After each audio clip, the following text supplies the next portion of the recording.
ومن أحسن قولا ممن دعا إلى الله وعمل صالحا وقال إنني من المسلمين.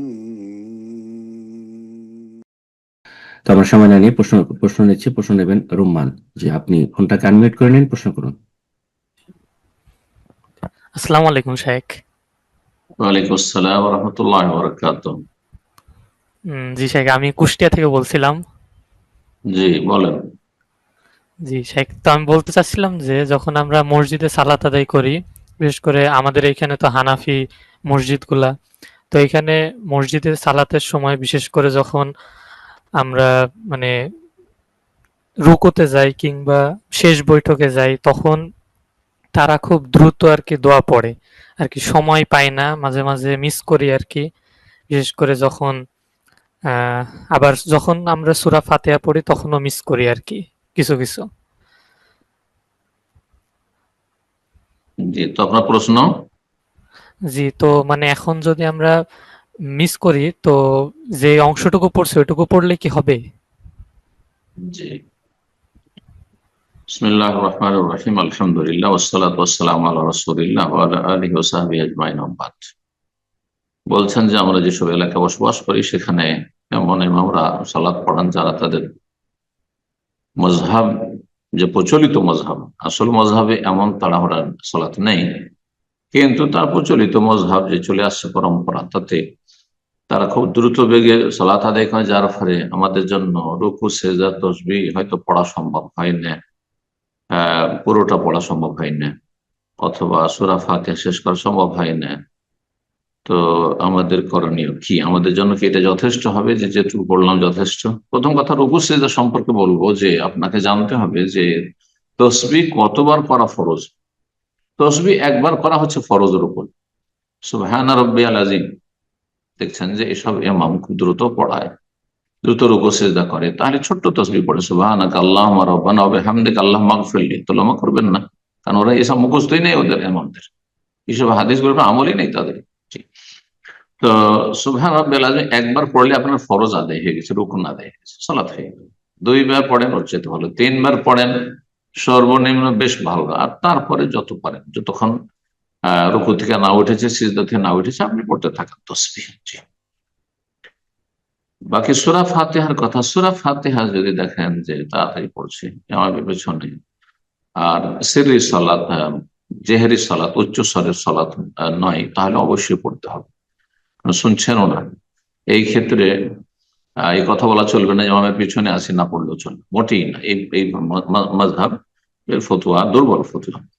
তো আপনি একটু তাড়াতাড়ি পড়ে নেবেন। যদি দেখেন যে রুকুতে চলে গেল, রুকুতে যাক, সাথে সাথে যাওয়ার প্রয়োজন নেই। আপনি হয়তো এক দুটো আয়াত আছে, আপনি একটু দ্রুত বেগে পড়ে নিয়ে সূরা ফাতিহাটা পড়ে নেবেন। সূরা ফাতিহাতে ঘাটতি রাখেন না, কারণ সূরা ফাতিহা হচ্ছে সালাতের রুকুন। সূরা ফাতিহার একটা আংশিক পড়লে সূরা ফাতিহা পড়া হয় না। এই জন্য এখানে এহতিয়াত, সতর্কতা অবলম্বন করবেন যে সূরা ফাতিহাটা একটু বিলম্ব হইলে পড়ে নেবেন, যে আমি রুকুতে গিয়ে তার সাথে গিয়ে আমি তসবিহ পেয়ে যাবো। কিন্তু যদি দেখেন যে রুকু খুব দূরত্ব চলে, রুকু ফত হয়ে যেতে পারে, আমি সূরা ফাতিহা কমপ্লিট করতে গেলে রুকু ছুটে যাবে, তখন না, রুকু ছাড়বেন না, কারণ রুকু ছাড়লে আবার সালাত হবে না। এই জন্য তখন আপনি সূরা ফাতিহা যদি নাও পড়তে পারেন পুরোটি, সেটা ইমাম বহন করবে, আপনার দায়িত্ব নেই। ইয়াতাহাম্মাল হাল ইমাম, ফুকাহায়ে কেরাম বলেছেন যে এই দায়ভার বহন করবে ইমাম। আর জেহরি সালাত হলে বিষয়টি হালকা পড়তে হবে, কিনা অনেক সালাফি উলামা, শেখ ইবনে তাইমিয়া, আলবানী, অনেক আইম্মা কেরাম বলছেন তখন পড়তে হবে না। তো কিন্তু সঠিক তারপরে বলছি, ইমাম বুখারী রাহিমাহুল্লাহ যেটা বলেছেন, ইমাম শাফি যেটি বলেছেন, আহলে হাদিস উলামারা যে ফতোয়াটি বলছেন, শেখ ইবনে বাজ রাহিমাহুল্লাহ ফতোয়া, যে ইমামের পেছনে জোরে যদি সূরা ফাতিহা শোনেন, তারপরে আপনি সূরা ফাতিহা পড়ে নেবেন। আল্লাহু আ'লাম। চেষ্টা করবেন, ফাত্তাকুল্লাহ মাসতাতাত। জি, এরপর প্রশ্ন করবেন আলমাস শাহরিয়ার ওয়ালিভ জি, আপনি প্রশ্ন করুন। আসসালামু আলাইকুম ওয়া রাহমাতুল্লাহ। ওয়ালাইকুম আসসালাম ওয়া রাহমাতুল্লাহি ওয়া বারাকাতুহু। জি, শাহেখ, আমি খুলনা থেকে বলছি। বলেন। যে আমার প্রশ্নটা হলো যে বর্তমানে প্রচলিত যে বিভিন্ন অনেক অনলাইন গেম আছে যেগুলো অনেকে খেলে, এর এর উপর ভিত্তি করে অনেক স্পোর্টস নামে বিভিন্ন টাকা উপার্জনের সুযোগ থাকে। তো এই উপার্জনগুলো কি আসলে বৈধ? গেম থেকে উপার্জন? হ্যাঁ হ্যাঁ, এটাই, গেম থেকে উপার্জন। না, জুয়া। গেম থেকে উপার্জন যদি এটা হয় হার জিতের বিষয় তো জুয়া। আর যদি এমনি হয় যে গেম খেলে আপনি ওখানে হার জিতের বিষয় নেই, উপার্জন করছেন, তো প্রথম কথা দেখতে হয় যে দ্বিতীয় আর একটি বিষয় যে সেটা গেমের হুকুম কি। গেম খেলা, এই যে কম্পিউটার বা মোবাইলে গেম খেলা, এগুলি আসলে জায়েজ না। এগুলো সময়কে খুন করা, কাতরুল আওকাত, ওলামা ইকরামগণ বলছে সময়কে খুন করা। একজন মানুষের জীবনের প্রতিটি মুহূর্ত অত্যন্ত মূল্যবান। মুসলিম হলে তার জীবনটা আরো বেশি মূল্যবান, প্রতিটি মুহূর্ত। কারণ দুনিয়ার কোনো কাজ যদি না থাকে তো সবসময় জিকির আজকার, হ্যাঁ, জিকির এবং ফিকির, হ্যাঁ, কোরআন সুন্নাহর কথা, আল্লাহর কথা, আল্লাহর দিনের কথা, আল্লাহর জাত সিফাত, তৌহিদ ইত্যাদি।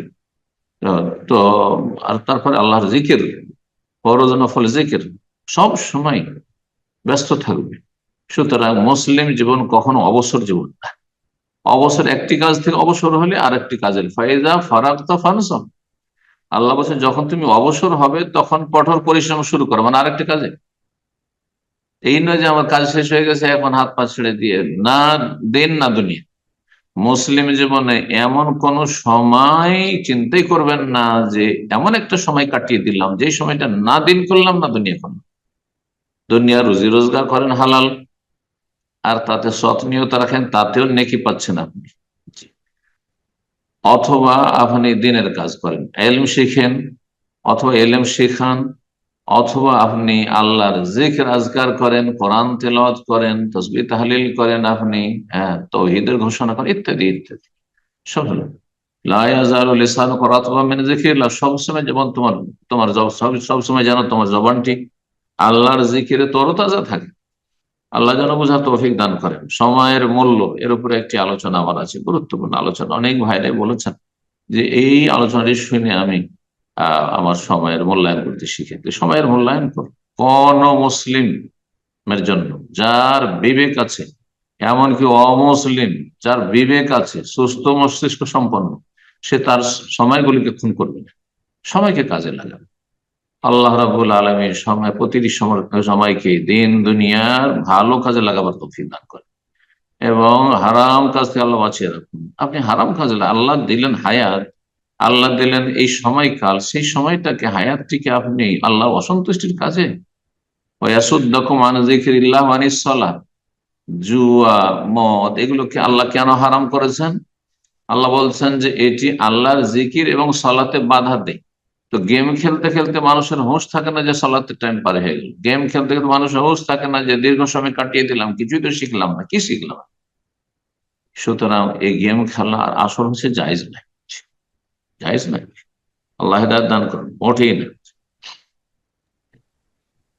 জাযাকাল্লাহ খায়ের। প্রশ্ন করবেন ওয়াসিকুল ইসলাম। জি, আপনি প্রশ্ন করুন।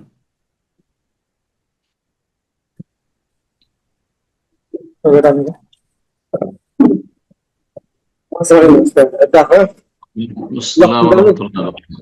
জি আসসালামু বলেন। আলাইকুম রহমতুল্লাহ। ওয়ালাইকুম সালাম ওয়া রাহমাতুল্লাহ। বলেন, কোথায় বলছেন? শাইখ মতিউর রহমান ভাই ভালো আছেন? জি জি, কোথা থেকে বলেন? আমি ভারতবর্ষের মুর্শিদাবাদ জেলার ফারাক্কা থেকে বলছি। মাশাআল্লাহ, আমার বলেন। প্রশ্ন হচ্ছে শ্বশুরের উপার্জন হারাম, এবং সেই হারাম উপার্জন থেকে তার মেয়েকে সোনার মালা দিয়েছে, এবং সেই সোনার মালা বিক্রি করে জামাই হালাল ব্যবসা করতে চায়। তো জামাইয়ের সেই ব্যবসা হালাল হবে কি? আপনি একটা প্রশ্ন উত্তর দেন। আপনার শ্বশুর সাহেবকে বলেছে যে আমি ওই হারাম পয়সা দিয়ে আমার মেয়েকে এই মালাটি দিলাম? জি বলেছে? জি জি জি জি বলেছে যে হারাম পয়সা দিয়ে দিলাম? জি ওর হালাল কোন উপার্জন নাই, জমি জায়গা নেই, ফসল পানি হয় না, হ্যাঁ? কি হারাম রুজি? শুধু বিড়ির ব্যবসা আপনাদের অঞ্চল? জি জি জি জি বিড়ি বিড়ি বিড়ি ব্যবসা। বিড়ি ছাড়া জমি জায়গা নেই, তার ধান গম পাট হয় না, কিছু হয় না, হ্যাঁ, কোনো চাষবাদ না। রোজগার। যদি শোনেন, এই জন্য জিজ্ঞেস করছি, যদি কোনো মানুষের 100% 100-তে 100ই হারাম থাকবে, ওর হালালের কোনো মানে উৎসই নেই, তখন বলো যে তার রুজি হারাম। আর যদি থাকে যে আংশিক হারাম, কিছু হারামও আছে, বিড়ির ইনকামও আছে, আর সংসারে কিছু আয় উপার্জন আছে, তার গাড়ি বাড়িতে ইনকাম হচ্ছে, বা ইত্যাদি ইত্যাদি, যেগুলো হালাল, তো তা বলবো যে তার হ্যাঁ হালাল আছে, হারাম আছে। তো আপনার ওয়াইফকে বা তার মেয়েকে যেটা দিয়েছে, আশা করি সে ভালো জানে সে দিয়েছে। আপনি কেন ধরবেন যে ও বিড়ির ইনকাম দিয়ে আমার ওয়াইফকে ইয়ে দিয়েছে, ওর বাবা গয়না দিয়েছে? কেন বা ধরতে যাবেন? আপনার কে সব কল্পনা জল্পনা করতে বলেছেন নেতিবাচক? বুঝতে পারছেন না?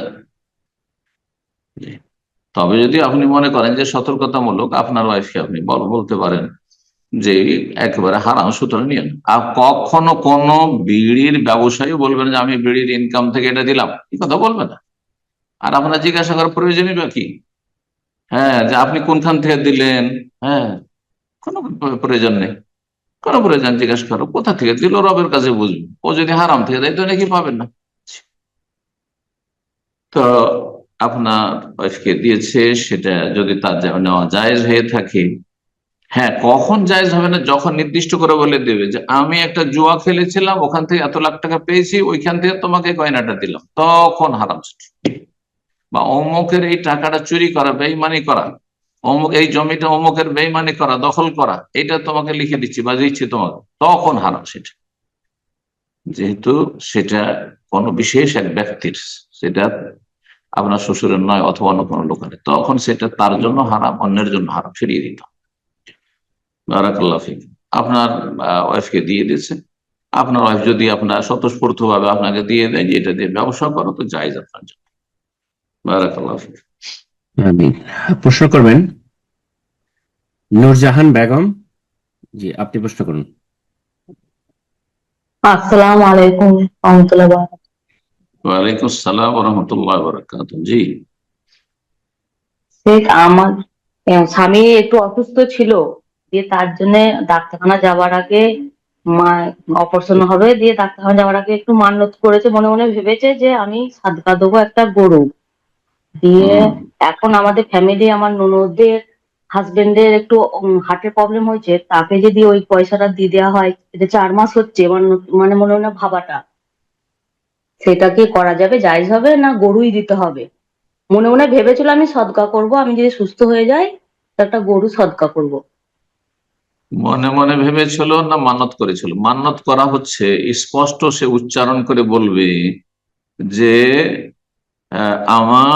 আমি আল্লাহ সুস্থ হয়ে গেলে বা আমার ছেলে সুস্থ হয়ে গেলে, অথবা লিল্লাহ আল্লাহর জন্য আমি এইটা এই কাজটি করব, আমি একটা গরু জবাই করে খাওয়াবো, তাহলে এটা মান্যত হলো। মান্যত পুরা করা ফরজ। মান্যত পুরা করা ফরজ একেবারে যদি অভাবী না হয়, তার কাছে আছে মান্যত পুরা করার সমান, তাহলে মান্যত তার উপরে ফরজ, মান্যত পুরা করতে হবে তাকে। যদি হারাম মান্যত না, হারাম মান্যত হলে পুরা করা যায় নাই, তখন কসমের কাফারা দিতে হবে। আর যদি এমনটা হয় যে মান্যত করেনি, আপনি যেভাবে বলছেন মান্যত করেনি, সে নিয়ত করেছে, মনে মনে নিয়ত করেছে যে আমি সাদকা করবো, বালা মুসিবত থেকে বাঁচার জন্য, বালা মুসিবতে আছে, অসুস্থ আছে, সাদকা করব, বা তার পক্ষ থেকে আমি সাদকা করবো, কেউ নিয়ত করেছে, তাহলে সেটি মান্যত নয়। তো মান্যতের ভাষা দিয়ে যদি বা মান্যতের মতো করে বলে থাকে, তাহলে মান্যত পুরা করা ফরজ। আর সাদকার নিয়ত করে থাকে তো যথাসাধ্য সেটা পূরণের চেষ্টা করবে। আর যদি না করতে পারে অভাবের কারণে, তো কোনো যায় আসে না, যখন সচ্ছলতা আসবে তখন করবে। বারাকাল্লাহ ফিক। আল্লাহ শফা দান করুন। আল্লাহ মারদান ও মারদাল মুসলিম। প্রশ্ন করবেন মঞ্জুরুল ইসলাম, সরি, ইস মঞ্জুর আলম। জি, আপনি প্রশ্ন করুন। আসসালামু আলাইকুম রহমতুল্লাহি ওয়া বারাকাতুহু। ওয়ালাইকুম আসসালাম ওয়া রাহমাতুল্লাহি ওয়া বারাকাতুহু। স্যার, জি, কলকাতা থেকে বলছি। বলেন। স্যার, আমার প্রশ্ন হলো যে আহ যদি কোনো মৃত সন্তান জন্মায় কিংবা জন্মানোর কিছুক্ষণের মধ্যে যদি মারা যায়, তাহলে তার জন্য কি জানাজা নামাজ পড়াতে হবে? বাচ্চা ভূমিষ্ঠ হয়েছে জীবিত, ঠিক না? জি জি। জীবিত যদি বাচ্চা শুধু একটু নড়ে উঠে আর অথবা কান্না করে, তাহলে সবার কাছে জানাজা পড়তে হবে, সমস্ত মাযহাব, হানাফি, শাফি, মালিকি, হাম্বলি, আহলুল হাদিস। কিন্তু বাচ্চা হয়তো মৃত ভূমিষ্ঠ হলো, পূর্ণ বাচ্চা মৃত ভূমিষ্ঠ হলো, যার বয়স 4 মাসের বেশি হয়ে গেছিল, 120 দিনের বেশি হয়ে গেছে, তার মানে তাতে রূহ দিয়ে দেওয়া হয়েছে। এইরকম বাচ্চা 5 মাসের বাচ্চা, 6 মাসের বাচ্চা, 4 মাসের অধিক এক কথা হয়েছে, 120 দিনের বেশি, এইরকম বাচ্চা যদি ভূমিষ্ঠ হয়, অসম্পূর্ণ হয়, তবুও জানাজা পড়তে হবে কি না? অধিকাংশ আইম্মাদের কাছে জানাজা পড়তে হবে, একমাত্র হানাফি মাযহাব ছাড়া সমস্ত সমস্ত ওলামাদের কাছে জানাজা পড়তে হবে। কারণ তাকে আল্লাহ হায়াত দিয়েছিলেন, তার হায়াত ছিল, মাতৃগর্ভে হায়াত ছিল। এই ক্ষেত্রে আমাদের দেশের অনেক আহলে হাদিসরা ভুল করে ফেলেন যে বাচ্চা মরা ভূমিষ্ঠ হয়েছে সুতরাং জানাজা পড়া, অথচ পূর্ণ 9 মাসের বাচ্চা হয়তো, 10 মাসের 8 মাসের বাচ্চা, না, এটি গুনার কাজ হয়েছে, ফরজে কিফায়া আদায় হয়নি, জানাজা পড়া তোর ফরজে কিফায়া ছিল। ঠিক, আল্লাহ সঠিক বুঝ দান করুন। বারাকাল্লাহ ফিক। প্রশ্ন করবেন এমডি মাসুদ আলম, আপনি প্রশ্ন করুন। আসসালামু আলাইকুম রহমতুল্লাহি বারাকাতুহু। শেখ, আপনি কেমন আছেন? জি আলহামদুলিল্লাহ। বলেন কোথা থেকে? আপনাকে আল্লাহ রাব্বুল আলামিনের জন্য ভালোবাসি। আহাব্বাকুমুল্লাহ, আল্লাহ ভালো করুন। বলেন কোথা থেকে? মালদা জেলা থেকে বলছি শেখ। মালদা, মাশাআল্লাহ। বলেন কোন জায়গায়, কোন থানা? এখন আমাদের নতুন করে ভূতনি থানা, ভূতনি দিয়ার, মানিকচক ছিল আগে। আচ্ছা আচ্ছা, বলেন প্রশ্ন। বলছিলাম শেখ, আমাদের এখানে একটি ওয়াক্তের মসজিদ আছে, একটা জুমার মসজিদ একটু হালকা দূরে, আর ওয়াক্তের মসজিদ আমার বাড়ির পাশে। তো জি। ওয়াক্তের মসজিদে আমার জামাত মানে কখনো একা একা নামাজ পড়তে হয়, অনেকজন আসে না, মানে আসর মাগরিব জামাতে হয়, তা বাদে ফজর, মানে অনেক 3 টাইমে আসে না, কখনো আসে কখনো আসে না। তো আর যেখানে জুমার মসজিদ আছে ওখানে 5 টাইমে জামাতের সাথে নামাজ হয় আলহামদুলিল্লাহ। তো আমি কি করেন, আমি ওখানে যাবো না এইখানে? যারা ওক্তিয়া মসজিদের আশেপাশে বসবাস করে তাদের জন্য ফরজ হচ্ছে সে মসজিদের আজান, একামত, জামাত কায়েম করা। যদি জামাতের লোক নাও হয়, কমপক্ষে আবাদ করা ফরজ। এখন 1 2 হয়ে যাচ্ছি, সেই জন্য মসজিদটা বন্ধ করে, মসজিদে জামাত না করে বা মসজিদে সালাত না পড়ে, আজান একামত না দিয়ে অন্য মসজিদে চলে, এটা জায়েজ না, গুনাহগার হবে। আশেপাশের যারা একেবারে প্রতিবেশী, নিকটতম প্রতিবেশী, তারা গুনাহগার হবে। বুঝা গেছে না? যেহেতু মসজিদ কায়েম হয়েছে আন্নাল মাসাজিদিল্লাহ, সুতরাং সেখানে অবশ্যই জামাত করার চেষ্টা করতে হবে। জামাত না হলে 1 হইলেও পড়বে, 2 হইলেও পড়বে, ইনশাআল্লাহ জামাতের সওয়াব হবে। আমি বেশি সংখ্যক মুসল্লি ওখানে আছে, বড় মসজিদ, সুন্দর মসজিদ, সেজন্য ওখানে চলে যাব, আর আমার পাশের মহল্লার মসজিদে বিরান করে দেবে, এটা মোটেই জায়েজ নয়। তবে এখানে মোটামুটি জামাত হচ্ছে, কিন্তু আমি চাইছি যে হচ্ছে তো বড় মসজিদে চলে, এটা জায়েজ। সবগুলি মসজিদ আবাদ হচ্ছে, কোথাও কম কোথাও বেশি, তাহলে কাছের মসজিদ বাদে দূরের মসজিদে প্রয়োজনে যাওয়া যেতে পারে, অথবা মাঝে মধ্যে যাওয়া যেতে পারে। জি, বারাকাল্লাহ ফিক। প্রশ্ন করবেন তানিয়া, জি আপনি প্রশ্ন করুন।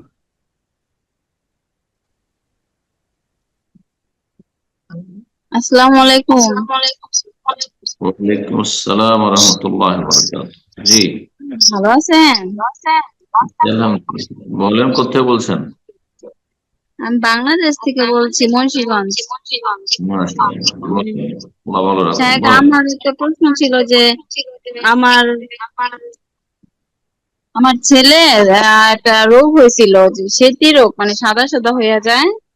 পরে ওইটা বাহ, আমি মানে ওইরকম হয়েছে, সেজন্য মানে ছোট মানুষ একদম পিচ্ছি, 4 বছর বয়সে তখন হয়েছিল। পরে আমি মনে মনে এমনি একটা মানত করছিলাম যে মানে আমি 1 মাস টানা রোজা কইরা দিব। পরে সবাই বলতেছে এটা তো তোমার ভুল হয়েছে, এভাবে কেউ মানত করে কিনা, এটা আমার মানে কতটুকু ঠিক বা ভুল হয়েছে? না, ভুল হয়নি, ভুল হয়নি, জায়েজ মান্নত করেছে, রোজা রাখা ভালো কাজ, মান্নত করেছেন, মান্নত পুরা করে।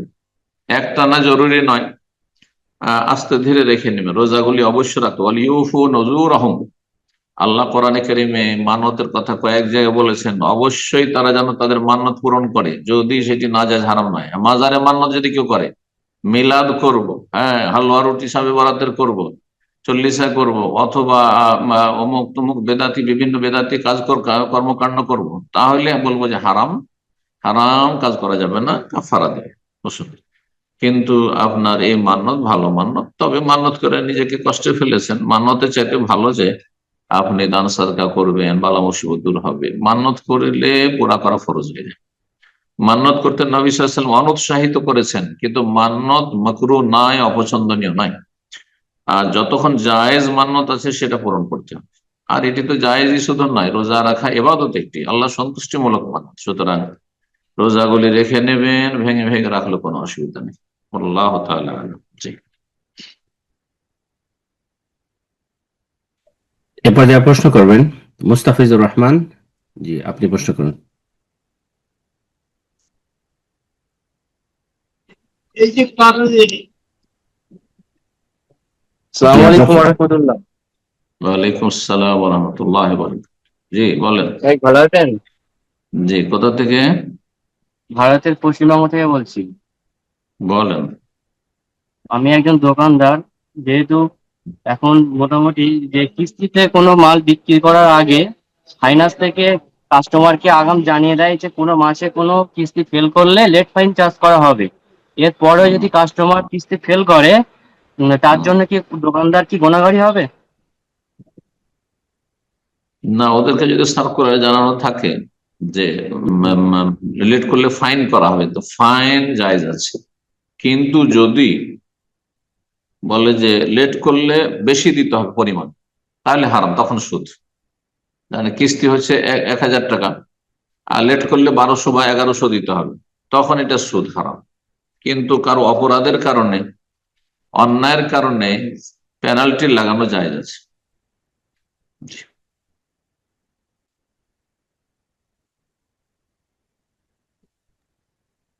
জাযাকাল্লাহ খায়ের। এ পর্যায়ে প্রশ্ন করবেন নূর নাহার। জি, আপনি প্রশ্ন করুন। আসসালামু আলাইকুম ওয়া রাহমাতুল্লাহি ওয়া বারাকাতুহু। ওয়ালাইকুম আসসালাম ওয়া রাহমাতুল্লাহি ওয়া বারাকাতুহু। জি আমি উত্তর বলেন। 24 পরগনা থেকে বলছি। কোত্থেকে? উত্তর 24 পরগনা, পশ্চিমবঙ্গ। আচ্ছা, বলেন। বলছি সাহেব, আমার মায়ের বয়স হয়েছে 80 বছর এবং আল্লাহ মায়ের সুস্থ উপরে রাখুন, মাশাআল্লাহ। মায়ের ভালো। উপরে না খারাপ জেনেরও একটু প্রভাব আছে, মানে আমরা ছোটবেলা থেকে দেখে আসছি যেটা। হম। তো মায়ের অনেক মানে যে এগুলো এইদিকে যেগুলো হয় যে পিঠ হুজুর এইসব দিয়ে করে, অনেক তাবিজ টাবিজ ছিল। মাকে বলার পরে আমি করার পরে মাকে বলার পরে মা সেগুলো খুলে খুলেও ফেলছে। এখন মায়ের যেটা সমস্যা হচ্ছে, মানে সালাদ গুলো ঠিক মতো আদায় করতে পারছে না, এবং বাড়িতেও সেইভাবে মানে দেখারও সেইভাবে চলাফেরা করতে পারছেন? চলাফেরা করতে পারছেন? করতে পারে, কিন্তু ওই সালাতের সময় গিয়েই সমস্যাগুলো বেশি হয়, মানে খারাপ জেনেরও এর থেকে হয় কি কিসের থেকে হয়। হুঁশ জ্ঞান থাকে না? হুঁশ জ্ঞান আছে? হুঁশ জ্ঞান আছে, সবই আছে, কিন্তু ওই সালাত বলে সালাতের সময় আসলে আমার মাথাটা মানে মাথাটা কাঁপে, কাঁপতে কাঁপতে পুরো মানে বালিশের সঙ্গে মিশে যে এরকম অবস্থা হয়ে যায়। তো আমি বলি যখন তোমার হুঁশ আসবে তখন তুমি অন্তত সালাদটা আদায় করে নেবা, এইভাবে বলি। মানে আর সূরা কালাম গুলো যখন পড়ে মানে একদম মানে সে মুখে উচ্চারণই করে না। তো আমি বলি যে যখন সূরা ফাতিহা বা অন্যান্য সূরাগুলো তুমি জোরে জোরে পড়বা। জি। আর খালি যে ফরজ সালাদটার মানে আমি আসলে ফরজ সালাদটা তুমি অন্তত আদায় করার চেষ্টা করো না। বাড়িতে সেইভাবে মানে করবে এরকম কেউ নেই, বাবা এত পরিমাণে পাপে সব জড়িয়ে আছে যে সে বলার না, কিন্তু মা বারবার চেষ্টা করছে যে সালাদটা আদায় করার সেইভাবে করে। কিন্তু এই ক্ষেত্রে আমি যে কি করব সেটা আমি বুঝে পাচ্ছি না। এবার আপনি ওনাকে সালাতের সময়গুলোতে মেয়ে হিসাবে আপনি সবচেয়ে বেশি হিতাকাঙ্ক্ষী, কাছের মানুষ স্মরণ করাবেন নামাজের সময়গুলোতে, যে নামাজটা পড়ে নিক, আর ফরজটা পড়লে আল্লাহ মাফ করে দেবেন। যে সন্ন্যত গুলি ছেড়ে দিলে কোনো অসুবিধা নেই, শুধু ফরজটা আদায় করবে, কারণ ফরজের ক্ষেত্রে কোনো ছাড় নাই রব্বুল আলামিনের পক্ষ থেকে, যতক্ষণ হুঁশ জ্ঞান আছে। দাঁড়িয়ে পড়তে পারলে দাঁড়িয়ে, সাল্লে কায়েমান, যদি না পারো ফাইলাম কায়েদান, বসে পড়ো, বসে না ফাআলা জামবিন, তাহলে শুয়ে শুয়ে পড়ো। কিন্তু যতক্ষণ হুঁশ জ্ঞান আছে ততক্ষণ সালাত সিয়াম সব ফরজ আছে, বিশেষ করে সালাত। তো সিয়ামের ক্ষেত্রে না হয় শারীরিক মানে ক্ষমতা লাগবে, কিন্তু সালাতের ক্ষেত্রে শারীরিক ক্ষমতা নেই, শুয়ে আছে বিছানা শয্যাশায়ী, তারপরে হুঁশ আছে, সালাত পড়তে হবে। এই জন্য স্মরণ করিয়ে দেবেন। ওয়াজাক্কির, আল্লাহ বলছে স্মরণ করো, ফাইন্না যিকরাতান ফাল মুমিনিন, ইমানদারকে ফায়দা হয়, ইমানদারের ফায়দা হয় স্মরণ করিয়ে দিলে। তো আপনি মেয়ে হিসাবে স্মরণ করবেন যে আম্মা নামাজটা পড়েলেন, এই সময় নামাজের টাইম হয়ে গেছে, নামাজের টাইম পড়েছেন, জোহর পড়েছেন, আসরটা পড়েছেন, পড়ে নেন, এভাবে স্মরণ করবেন, শুধু ফরজটা পড়ে নেন। আল্লাহ তৌফিক দান করুন, নেক হায়াত দান করুন, যতদিন আল্লাহ রাখবেন ততদিন আল্লাহ ইমানের সাথে আমাদের সকলকে রাখুন, আপনার আম্মাকে রাখুন, আর যখন নেবেন আল্লাহ যেন তৌহিদ সুন্নাহর উপর, সালাতের উপর আল্লাহ মওত দান করেন। বারাকাল্লাহ। আমিন। প্রশ্ন করবেন এমডি ওয়াহিদ আলী, আপনি প্রশ্ন করুন। এমডি ওয়াহিদ আলী, জি ফোনটা আনমিউট হয়েছে, প্রশ্ন করুন।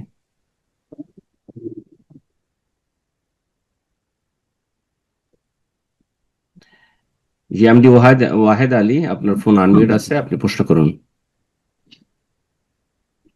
আসসালামু আলাইকুম শাইখ। ওয়ালাইকুম আসসালাম ওয়া রাহমাতুল্লাহি ওয়া বারাকাতুহু। জি বলেন। আমি মালয়েশিয়া থেকে বলছি শাইখ, মাশাআল্লাহ, বলেন। বাড়ি বাংলাদেশ, জি যশোর বলেন। জেলা। আচ্ছা আচ্ছা, শাইখ, প্রশ্ন বলেন। শাইখ আমার প্রশ্ন, আমি ডক্টর জাকির নায়েকের একটা লেকচারে শুনছিলাম যে তিনি বলছিলেন যে প্রত্যেক শিশু জন্মগ্রহণ করে মানে ফিতরাতের উপরে। তো প্রত্যেক শিশু যদি সে অবস্থায় মারা যায়, সে হিন্দু হোক বা খ্রিস্টান বা মুসলমান, তো তাদের কি বিনা হিসেবে জান্নাতে যাবে নাকি? এই আমার প্রশ্ন। এটি প্রশ্ন, উনি কি বলেছেন, জান্নাতে যাবে? জি জি, উনি বলছেন যে ইনশাল্লাহ প্রত্যেকেই জান্নাতে যাবে। আল্লাহ তাই করুন। এই ক্ষেত্রে ওলামাদের বিভিন্ন মত রয়েছে, ইখতিলাফ রয়েছে। একদল বলছেন যে অমুসলিমদের সন্তানরা জাহান্নামী, একটি মত। এবং তাদের বাবাদের অনুসারী হবে, বাবারা জাহান্নামী, বাবা মা জাহান্নামী, ওরাও জাহান্নামী। কারণ সাধারণত অমুসলিম সমাজ থেকে বেরিয়ে আসে না, তাদের কথা হয়। তারা বেশ কিছু দলিল পেশ করেছে। আর একদল তার বিপরীত একবারে বলছেন না, অমুসলিমদের সমস্ত ছেলে মেয়ে নাবালক অবস্থায় মারা গেলে সব জান্নাতি। যে মতটিকে জাকির নায়েক সাহেব প্রাধান্য দিয়েছেন, এটাও একদল ওলামারা বলেছেন। আর বেশ কিছু দলিল তারা পেশও করেছেন যে অমাকন্না মুআযিবিন হাত্তা নাবাসা রাসূল, আল্লাহ আযাব দেবেন না যতক্ষণ কোন রসুল না পাঠিয়েছেন। তো নাবালক অবস্থায় মারা গেছে, তো সাবালকও হয়নি, তো রসুল দাওয়াত কবুল করার আয়ু পায়নি, জান্নাতে যাবে, একদল বলেছেন। আর একদল বলছেন আল্লাহ পরীক্ষা করবে, আখিরাতে ইমতিহান, পরীক্ষা হবে, পরীক্ষা যদি পাশ করে তো জান্নাতে যাবে, আর যে পরীক্ষায় ফেল করে সেখানে তাহলে জাহান্নামে যায়। এই দলটিকে অনেক মুহাক্কিক গবেষক ওলামারা প্রাধান্য দিয়েছে। আল্লাহ তাআলা আ'লাম। প্রশ্ন করবেন আল আমিন, জি আপনি প্রশ্ন করুন।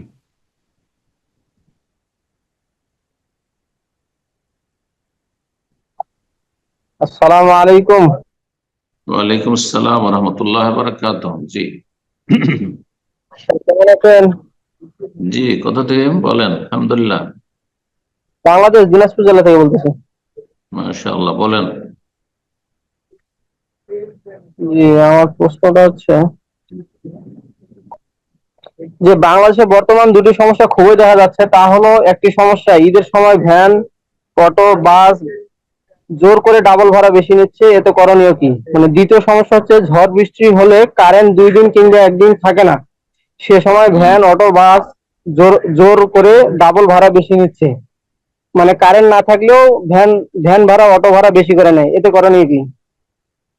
কারেন্টের সাথে ভাড়ার কি সম্পর্ক বুঝলাম না। ওই ভ্যানে চার্জ দেওয়া লাগে যে অটো চার্জার। ও আচ্ছা আচ্ছা, বুঝতে পারছি। দেখেন, এগুলো প্রশাসন কন্ট্রোল করবে।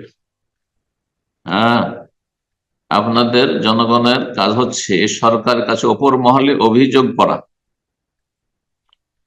এসব এই শ্রেণীর মানুষের বিরুদ্ধে, যে তারা এইরকম অন্যায় অত্যাচারগুলি করে, শোষণ করে, যে মানুষের সুযোগের সন্ধানী, সুযোগ পেলে তারা এইভাবে মানুষের টাকা পয়সাকে লুটপাট করে ভাড়ার নামে। তো শুধু এই সর্বস্তরে এসব দুর্নীতি আর অবিচার জুলম অত্যাচার সর্বস্তরে ছেয়ে গেছে, শুধু এই স্তরে নয়, আপন আপন জায়গা থেকে অধিকাংশ স্তরের মানুষরা আজ কি জুলমে লিপ্ত রয়েছে। জালেম, আল্লাহ জালেমদের অনিষ্ট থেকে আল্লাহ রক্ষা করে। কাউকে নেতৃত্ব দিলে অধিকাংশই জালেম, কাউকে কোনো কিছু নিয়ামত দিলে, ধন সম্পদ গাড়ি দিয়েছে আল্লাহ, হ্যাঁ, তাতে জুলম অত্যাচার করে, ধন সম্পদে জুলম অত্যাচার করে।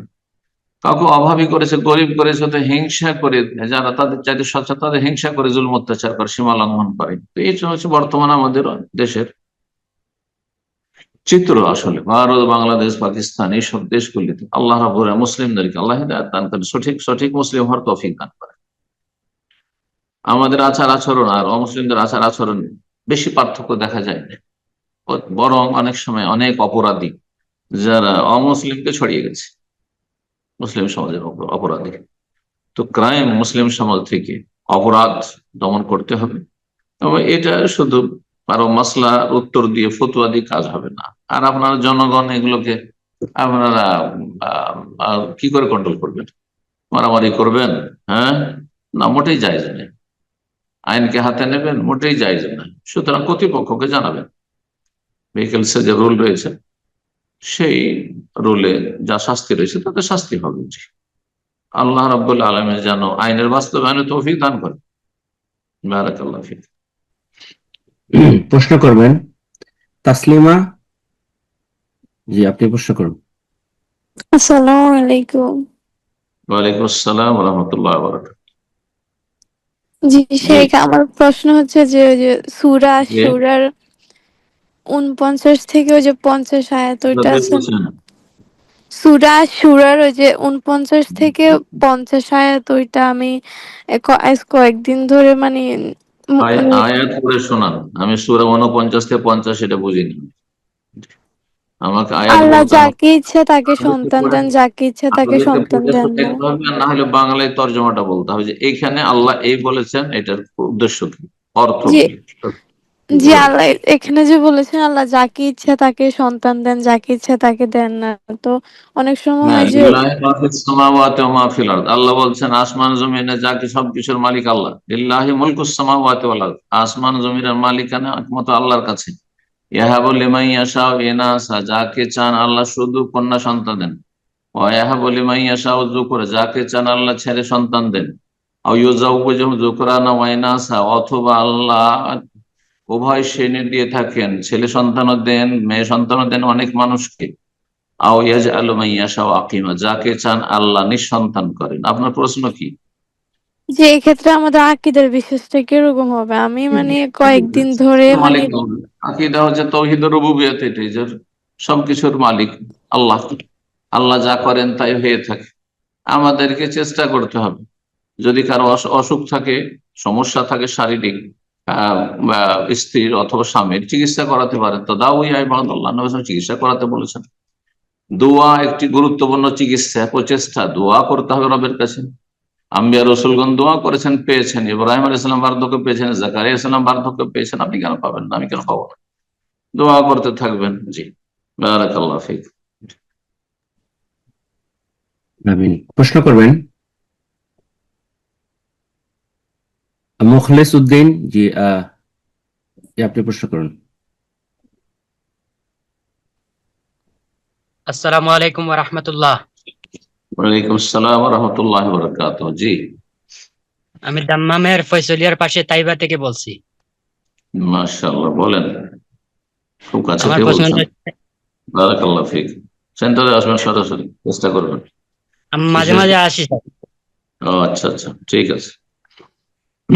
আমার আমার প্রশ্নটা হচ্ছে কুরবানি নিয়ে। আমি কুরবানি দেওয়ার ইচ্ছা করেছিলাম এবং আমি কুরবানির জন্য নিয়ত করেছিলাম।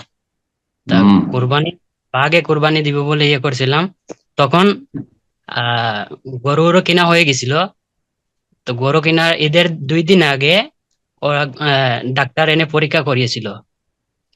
তা ওই যে গরুটা ওটা ছিল গাভীন। তা ওই সঙ্গে যারা ছিল যারা বাঘে কুরবানি দিবে, ওরা আর কুরবানি দেবে না। তারপরে আমি কুরবানি করতে পারিনি, আমি বাঘটা আর পাইনি।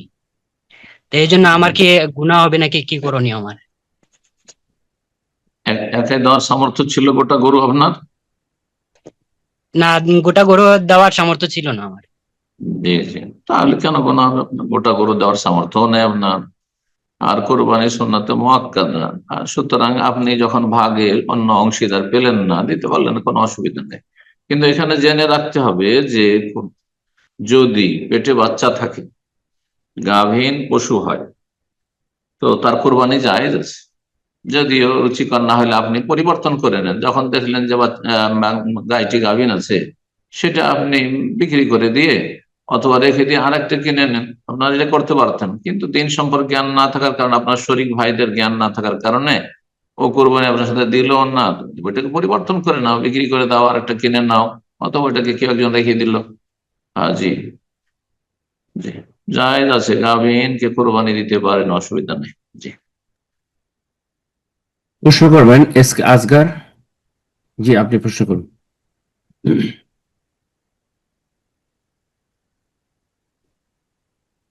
এস কে আসগার,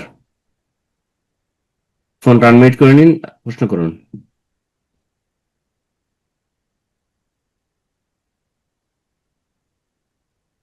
এরপর যা প্রশ্ন করবেন আয়েশা খাতুন, আপনি প্রশ্ন করুন। আসসালামু আলাইকুম। ওয়ালাইকুম আসসালাম ওয়া রাহমাতুল্লাহি ওয়া বারাকাতুহু। জি বলেন। পর্দার ব্যাপারে একটু বলছিলাম যে জয়েন্ট ফ্যামিলিতে আমরা আছি তো, কোথা থেকে বলছেন? ভারত থেকে। আচ্ছা বলেন। যে ভাসুরের ছেলের সামনে, তারপরে এই ভাসুরের ছেলে ভাসুর দেওয়ার এদের সামনে কেমন করে পর্দা করতে হবে? শাহবালক মুখ ছেলে, খোলা রেখে কথা, হ্যাঁ বাসুরের ছেলে, মুখ খোলা রেখে কথা বলতে পারা যাবে প্রয়োজনে? মুখ ঢেকে রাখাটাই হচ্ছে শরীয়তের বিধান, কারণ তারা নন মাহরাম শরীয়তের বিধানে। কিন্তু আমাদের দেশের মানুষরা অধিকাংশ বুঝতে চায় না বিষয়গুলো। দেবর সম্পর্কে নবী সাল্লাল্লাহু আলাইহি ওয়াসাল্লাম বিশেষভাবে সতর্ক, আল হামু আল মউত, দেবর ভাসুর এরা হচ্ছে মরণের মতো, মানে মরণ থেকে আপ্রাণ চেষ্টা করে দূরে থাকা বাচ্চা, ঠিক তেমনই দেবর ভাসুর থেকে দূরে থাকবে। এইরকমই দোলাভাই, হ্যাঁ ননদ, হ্যাঁ মানে যেটাকে ননাস বলে, আপনার ননদের স্বামী, এগুলো ফিতনা, বড় ফিতনা আমাদের মূর্খ সমাজ। আল্লাহ হেদায়েত দান করে দেখি। অনেক সময় জুলমের শিকার বউরা যদি পর্দা করতে চায়, তো শাশুড়ি জুলম অত্যাচার করে, ওর জামাইকে ওর বউকে খেতে দিতে যেতে হবে না, হারাম কাজে, কাবিরা গুনাহ। তো যথাসাধ্য বেঁচে থাকবেন। বাকি থাকলো যে স্বামীর ভাতিজা অথবা ভাগিনা, এরাও নন মাহরাম, এদের থেকেও আপনি পর্দা করবেন। কিন্তু কখনো কখনো হয়তো কথা বলতে তো কোনো অসুবিধা নেই, কথা বলতে কোনো অসুবিধা নেই, ফিতনার আশঙ্কা দেবরের তুলনায় বা কম হয়তো। কিন্তু তারপরেও শরীয়তে নির্জনতা জায়েজ নয়, তার সাথে সফর করা জায়েজ নয়। হয়তো আপনি উঠানে আঙিনাতে বেরোলেন, আর চেহারা খোলা হলে একটু ঘুমটাটা একটু টেনে রাখেন, অন্যরা পর্দা করেন না, ভাতিজা ভাগিনার সামনে স্বামীর, আপনি পর্দা করেন, ঘুমটাটা টেনে রাখেন। আর যদি নেকাব ব্যবহার করতে পারেন কাজের সময়, তাহলে আরো ভালো। চেহারা ঢেকে এই অবস্থাগুলিতে আর স্বামীর ভাতিজা স্বামীর ভাগনাদের সামনে চেহারা ঢাকাটাই হচ্ছে শরীয়তের বিধান। এমনিও চেহারা হচ্ছে পর্দা সঠিক মতে, কিন্তু এই চেহারা বিষয়টি যেহেতু ইখতিলাফ আছে, শালীনতার সাথে কখনো হয়তো সামনে চেহারা খুলে গেল, তো আল্লাহ রাব্বুল আলামিন পকড়া করবেন না ইনশাল্লাহ। কারণ আমাদের দেশে জয়েন্ট ফ্যামিলি, বাড়ি আলাদা করা সম্ভব হয় না, আর্থিক সংকটের কারণে হইতে পারে, আবার সমাজের চাপে, পরিবারের চাপেও হইতে পারে। ছেলে আলাদা হইতে পারে না, পয়সা আছে কিন্তু বাবা আলাদা হইতে দেবেন না। তো অনেক সমস্যা আছে আমাদের সমাজগুলোতে। আল্লাহ সবাইকে আল্লাহ সঠিক বুঝ দান করুন। ফাত্তাকুল্লাহ মাসতাতাতুম, এই ক্ষেত্রে যথাসাধ্য আল্লাহকে ভয় করুন, শালীনতার সাথে স্বামীর ভাতিজা স্বামী ভাগিনাদের সামনে আসবেন, আর প্রয়োজনে কথা বলবেন, প্রয়োজন অতিরিক্ত হাসাহাসি করবেন না, হাসি খুশি আর আমোদ ফুর্তি আর গল্প এগুলো করতে যাবেন না। বারাকাল্লাহ ফিক। প্রশ্ন করবেন জাহিদুর রহমান। জি, আপনি প্রশ্ন করুন।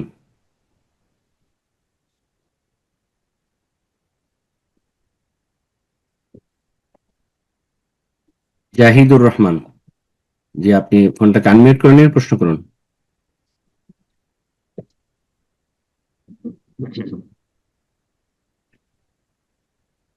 এ পর্যায়ে প্রশ্ন করবেন বিলকিস খাতুন, আপনি প্রশ্ন করুন।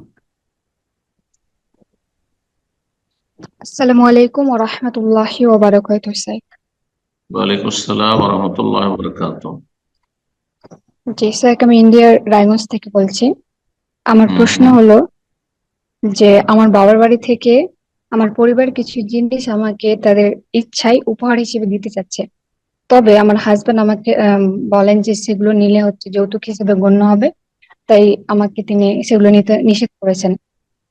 তো আমার প্রশ্ন হলো যে যদি পারিবারিক ভালোবাসা ও সদিচ্ছার ভিত্তিতে মেয়ের পরিবার থেকে মেয়েকে কিছু দেয়, তাহলে সেটা কি যৌতুক হিসেবে গণ্য হবে? আর এগুলো নেওয়া কি জায়েজ আছে? সমাজের চাপে যদি না হয়, উত্তরটা শোনেন, সমাজের চাপে নয়, পারিবারিক চাপে নয়, মানে আপনার শ্বশুর শাশুড়ির পক্ষ থেকে কোনো চাপ নেই, আপনার স্বামীর পক্ষ থেকে কোনো চাপ নেই, বলছেন না মোটেই নেব না, আর তারপরে যদি দেয় স্বতঃস্ফূর্ত ভাবে, এরকম কোনো ভয় না থাকে যদি আমার মেয়েকে কিছু গিফট না দিই আর এসব যদি না দিই তাহলে আমার মেয়ে হয়তো অশান্তিতে থাকবে, মেয়েকে হয়তো কথা শুনতে হবে, তো এই ভয়ে যদি দেয় তবুও জায়েজ নয়। এগুলো যদি কোনোটাই না থাকে, কোনো চাপের মুখে নয়, স্বতঃস্ফূর্ত ভাবে যে কোনো ব্যক্তি অন্য ব্যক্তিকে হাদিয়া উপঢৌকন দিতে পারে, বাবা মেয়েকে দিতে পারে, মেয়ে বাবাকে দিতে পারে, শ্বশুর জামাইকে দিতে পারে, জামাই শ্বশুরকে দিতে পারে, যে কোনো ব্যক্তি, এমনকি অমুসলিমকে হাদিয়া দেওয়া যায়, অমুসলিমকে হাদিয়া দেওয়া যায় রয়েছে, যদি সেই হাদিয়া ইসলাম মুসলিমের বিরুদ্ধে ব্যবহার না হয়। জি, বারাকাল্লাহু ফিক। আমিন। আমরা প্রোগ্রামে একদম শেষ পর্যায়ে চলে এসেছি। এখন যে ওস্তাদজি আর দুই একটা প্রশ্ন নেওয়া যাবে না? নেওয়া যাবে, জি, আমরা আর দুই একটা প্রশ্নের মাধ্যমে হয়তো আমরা শেষ করবো ইনশাআল্লাহ। তো এই পর্যায়ে প্রশ্ন করবেন, জি আমি আবার সুযোগ করে দিচ্ছি জাহিদুর রহমান, জি আপনি ফোনটা আনমিউট করে নিয়ে প্রশ্ন করুন। জাহিদুর রহমান।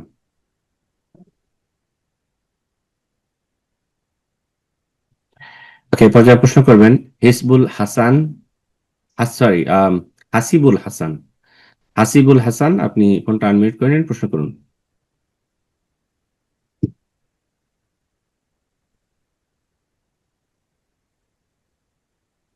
হাসিবুল হাসান।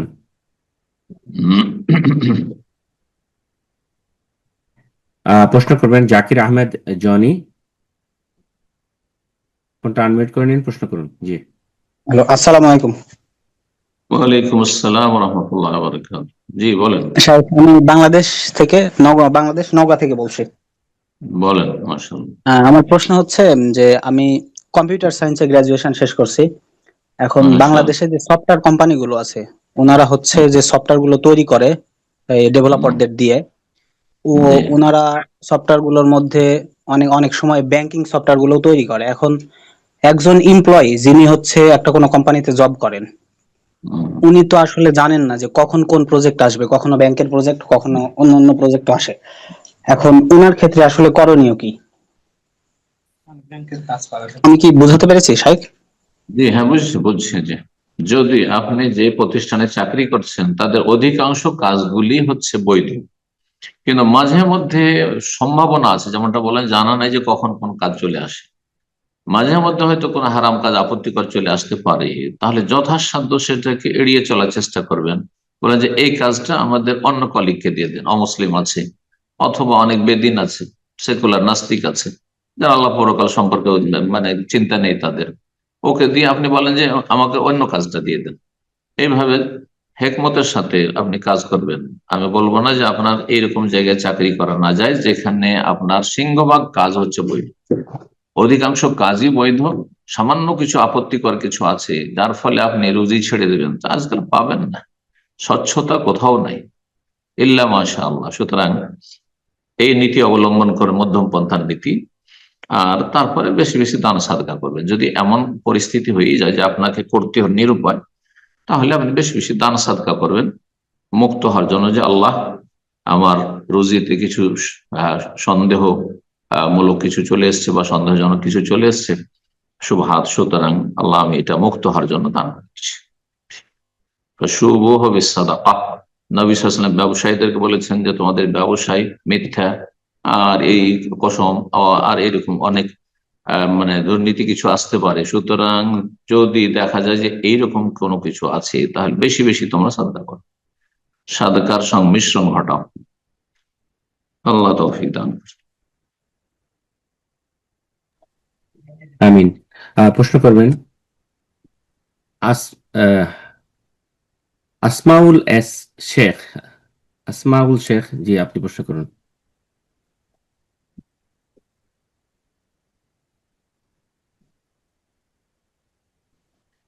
জি আসমাউল শেখ। আসসালামু আলাইকুম শেখ। ওয়ালাইকুম আসসালাম ওয়া রাহমাতুল্লাহি ওয়া বারাকাতুহু। জি বলেন।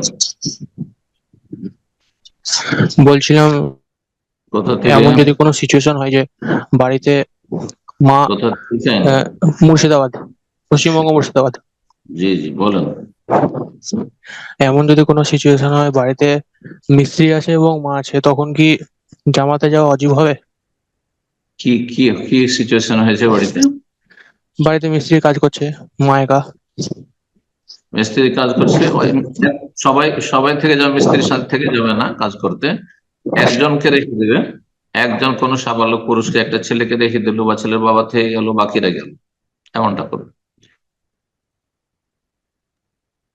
জাযাকাল্লাহ খায়ের। জি আবার সুযোগ করে দিচ্ছি আসমাউল শেখ, জি আপনি ফোনটা আনমিউট করে নিন, প্রশ্ন করুন। আসসালামু আলাইকুম ওয়া রাহমাতুল্লাহি ওয়া বারাকাতুহু।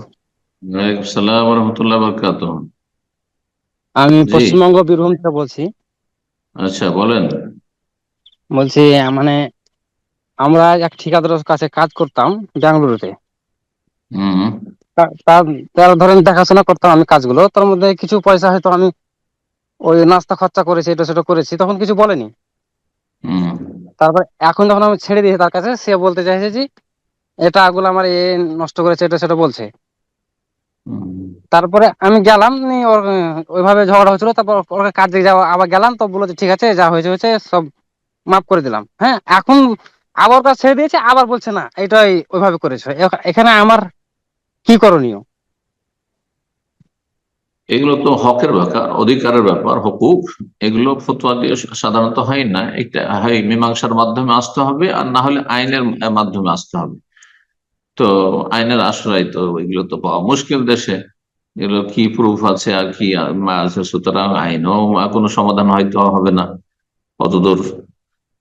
তো এই ক্ষেত্রে একটা মীমাংসাতে আসতে হবে বসে মিউচুয়াল, যে হয়তো ওর দাবি কতটা, আপনি নাস্তা করেছেন ঠিক আছে তখন দিয়েছিল, এখন যদি মিথ্যা কথা বলে এটা অসৎ নীতি। একবার যখন অনুমতি দিয়ে এলো, তার জন্য জায়েজ নয় যে সে আবার বলে যে না আমি নেবো, কেন তুমি এগুলো করলে, খরচ করলে।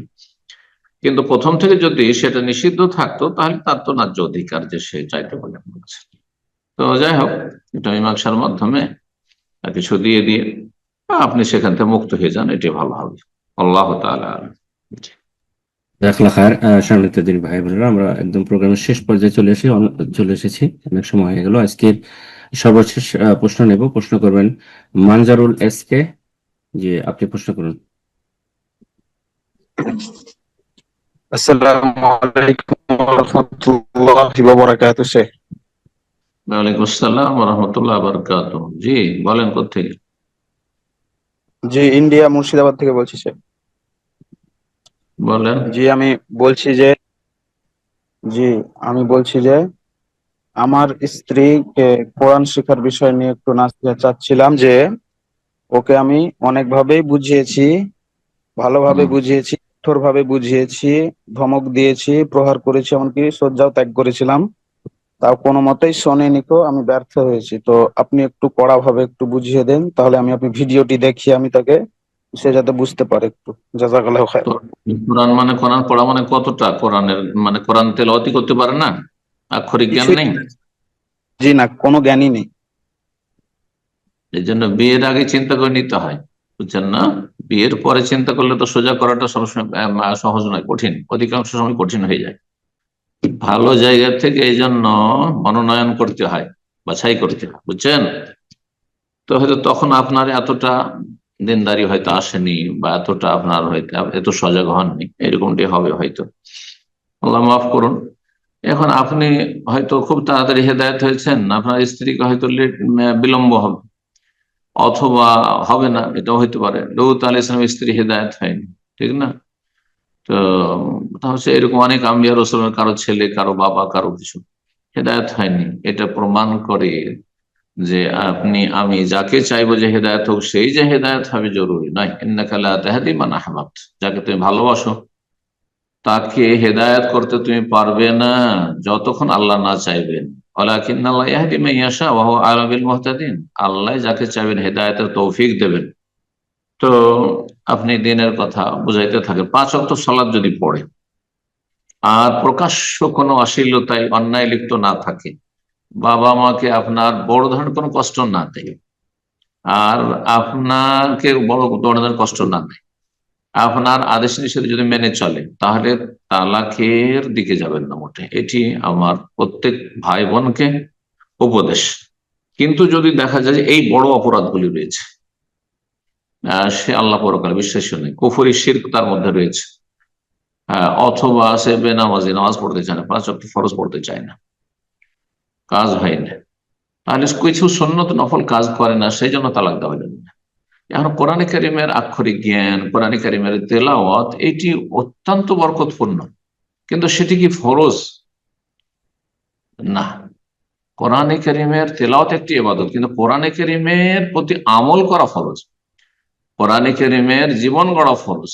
কোরআনে কারিম যদি কেউ শুদ্ধ তেলাওয়াত করতে নাও শিখে, তো বড় ধরনের সে গুনাহগার নয়, সে ঠিক আছে, সে হতভাগা, কিন্তু তার জন্য তাকে তালাক দিতে হয় এমন কথা নেই যদি সে কোরআনের বিধানের বাস্তবায়ন করে। 5 ওয়াক্ত সালাত পড়ছে, নবী মান সাল্লাল্লাহু আলাইহি ওয়াসাল্লাম ওয়াস্তাকবালা কিবলাতানা ওয়া আকালা যাবিহাতানা, যে ব্যক্তি আমাদের সালাত পড়বে আর সে আমাদের কিবলায় বিশ্বাসী হবে, আর তারপরে সে আমাদের জবাই খাবে, আমাদের মতো মুসলিম বাহ্যিক ইসলামিক আমলগুলো ফরজগুলি আদায় করে, যালিকাল মুসলিম, হচ্ছে মুসলিম, মুসলিম। সুতরাং মুসলিম নর হোক আর নারী হোক, মুসলিমকে তালাক দেওয়া জায়েজ নাই, মুসলিমের কাছে তালাক নেওয়া জায়েজ নাই কিছু ফাসিকের কারণে। এখন কোন নারীর স্বামী ধূমপান করছে, অথবা জর্দা খাচ্ছে, অথবা দাঁড়িয়ে রাখে না, সেজন্য বলছে তালাক নিয়ে নিব, তো এমনটা আমরা পরামর্শ দেব না। যদিও তার জন্য যদি এর চাইতে ভালো সুযোগ সুবিধা থাকে, তালাক নেওয়া জায়েজ রয়েছে, কিন্তু আমরা বলবো না যে তালাক নিয়ে না, কোনো একটা সংসার ভাঙতে বলবো না। ঠিক তেমনি আপনাকে পরামর্শ দেব বৃহৎ স্বার্থে, পারিবারিক স্বার্থে, এতে রয়েছে মানসিক শান্তি, পারিবারিক শান্তি হতে পারে, আপনার ছেলে হয়ে গেছে, সুতরাং আপনি বেশি বাড়াবাড়ি না করে তাকে বোঝাবার চেষ্টা করবেন। যদি কোরআনটা শিখে নাই তাহলে তার সৌভাগ্য হবে, আর যদি কোরআন না শিখে তাহলে সে হতভাগিনী হবে। আপনি চেষ্টা করেছেন, আপনি তার আজর নেকি পেয়ে যাবেন ইনশাআল্লাহ, এবং সে বাহ্যিক ফরজ আদায় করছে, ফরজ ওয়াজিব আদায় করছে, হারাম কাবিরা, প্রকাশ্য হারাম কাবিরা তার মধ্যে দেখছেন না আপনি, তাহলে তাকে নিয়ে সংসার করুন। আল্লাহ যেন বরকত দান করেন। বারাকাল্লাহু ফিক। আমিন। জি উস্তাদ জি, হজ সম্পর্কিত ছোট্ট একটি প্রশ্ন জানার ছিল, সেটা হলো যে যারা হজ করতে গিয়ে যদি অসুস্থতার কারণে কেউ জামরাতে পাথর মারতে অক্ষম হন, সেক্ষেত্রে তার কি করণীয়, এই ব্যাপারে যদি একটু সংক্ষেপে বলে। একদিনও মারেনি না একদিন মেরেছে, 2 দিন মেরেছে? একদিনও মারতে পারেনি। জি, একদিনও মারেননি উনি, তাহলে মক্কা চলে এসেছেন, তাই না? জি। তার জন্য উচিত ছিল যে অসুস্থতা তো বদলেই পাথর মারিয়ে দিত, অন্যকে দিয়ে পাথর মারিয়ে, সেটাও যদি না করে থাকেন, তাহলে যেহেতু সঠিক মত কংক্রিট মারা হচ্ছে ওয়াজিব, সুতরাং এই ওয়াজিবের জন্য দম দিয়ে ঘাটতি পূরণ করতে হবে। দম দেওয়ার জন্য তার এখানে উপস্থিতি জরুরি নয়, মক্কায় কারোর সাথে যোগাযোগ করে মক্কায় সেটা জবাই হবে হারামের এলাকায় আর হুদুদে হারামে, আর তারপরে সেটা সেখানকার ফোকারাউল হারাম, মক্কার ফকির মিসকিন মাঝে গোস্ত বিতরণ করে দেবে, নিজেরা খেতে পারবে না। জাযাকাল্লাহ খায়ের, হায়াকাল্লাহ শেখ। তো ইনশাআল্লাহ আজকে এখানে দোয়া করে শেষ করে দেন ইনশাআল্লাহ। জাযাকুমুল্লাহ খায়ের। জাযাকুমুল্লাহ খায়ের, বারাকাল্লাহু ফিকুম। রব্বুল আলামিনের কাছে দোয়া করি আল্লাহ গুনাহ খাতা আমাদের মাফ করুন, নেক আমলের তৌফিক দান করুন, এবং আল্লাহ আমাদের উপকারী জ্ঞান দান করুন, এবং যা কিছু বললাম আল্লাহ রাব্বুল আলামিন সেটাকে যেন কবুল করেন, ভুল ভ্রান্তি যদি হয় আল্লাহ যেন মাফ করে এবং সংশোধনের তৌফিক দান করেন। আর প্রত্যেক ভাই বোন যারা আমাদের সাথে থাকলেন তাদেরকে উত্তম প্রতিদান দান করেন, তাদেরকে বালা মুসিবত থেকে, দিন দুনিয়ার ফিতনা থেকে আল্লাহ যেন বাঁচিয়ে রাখেন। ربنا تقبل منا إنك أنت السميع العليم وتب علينا إنك أنت التواب الرحيم سبحان ربك رب العزة عما يصفون وسلام على المرسلين والحمد لله رب العالمين